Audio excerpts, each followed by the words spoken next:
Para sahabat Nabi adalah orang-orang yang mulia. Bagaimana sikap kita apabila ada yang mengatakan, bukankah di antara sahabat Nabi ada yang berzina dan melakukan dosa-dosa besar lain? Bukankah ini bertentangan? Tidak bertentangan. Ya. Bahkan yang terjadi tersebut, kemudian apa yang mereka lakukan dan mengakui tentang kesalahannya itu sebagai bukti kemuliaan mereka. Karena tidak ada yang maksum. Bukan yang menjadi standar penilaian tatkala pertama sekali melakukan suatu dosa tadi, tapi bagaimana dosa tersebut berujung pada kebaikan dan taubat sehingga Allah ampuni dosanya. Ma'is dan yang lainnya datang pada Nabi. Al-Ghamidiyah, wanita yang berzina. Ma'is begitu juga, Ghamidiyah, datang kepada Nabi mengakui kesalahannya, tapi dia telah hamil. Enggak, ditunda Nabi dulu. Nanti begitu dah lahir anakmu datang. Begitu lagi datang, enggak, sampai kamu menyusui anak. Kalau di zaman kita ya udah enggak ada, dia akan lari jauh, kan begitu? Takut dari sanksi dan ditegakkan ya, atau diponis atau dieksekusi. Tapi enggak, dia sabar menunggu.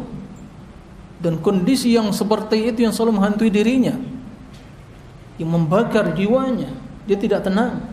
Tapi dia yakin akan ada keputusan yang adil, hukum yang adil tentang dirinya untuk mensucikan dirinya. Datang pada Nabi SAW. Begitu anaknya udah besar, udah bisa makan sendiri, dia datang pada Nabi SAW untuk mensucikan dirinya. Maka Rasulullah SAW merajam sampai dia wafat.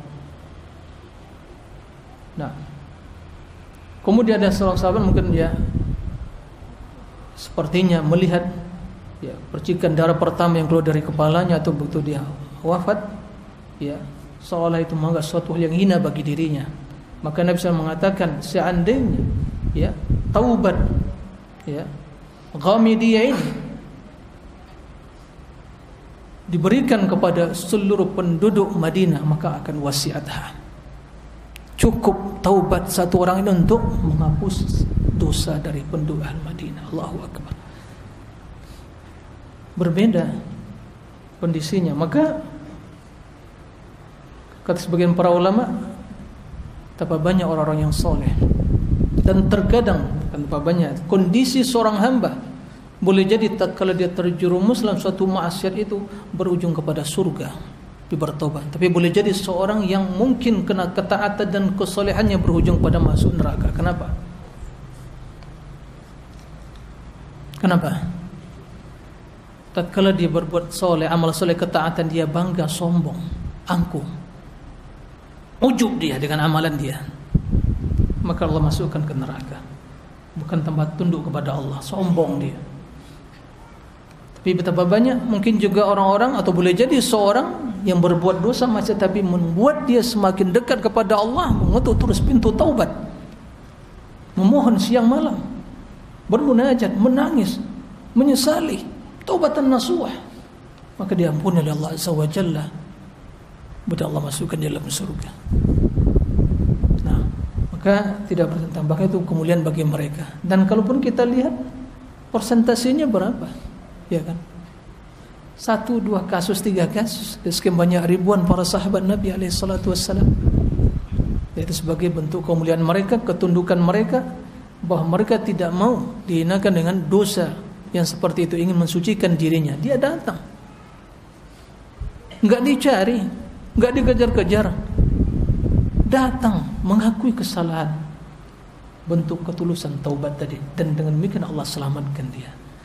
Jadi ini sebagai bentuk kemuliaan mereka. Karena sesungguhnya kata Nabi SAW, lihat, ini bisa kita korelasikan dengan hadis, kullu bani Adam khata',